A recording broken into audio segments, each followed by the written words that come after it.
5 aprile, lunedì dell'Angelo.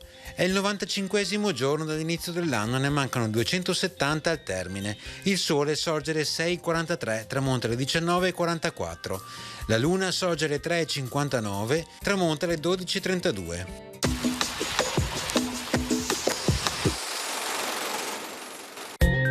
Viene denunciato al Consiglio dei 10 da parte del Consiglio Comunale di Padova l'avogador di Comune Bernardo Bembo. Contro il parere di cittadini padovani, costui aveva intrapreso l'abbattimento di una vasta boscaglia posta tra Arsego e Busiago. Il pronto intervento del Podestà di Padova impedì lo scempio ecologico.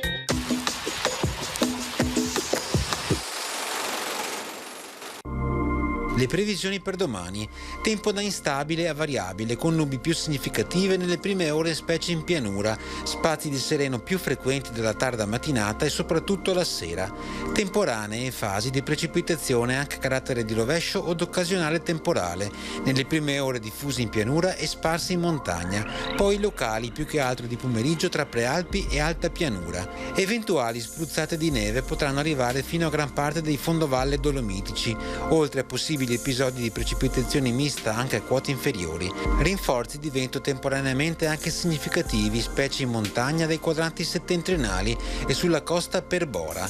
Temperature in calo anche sensibile.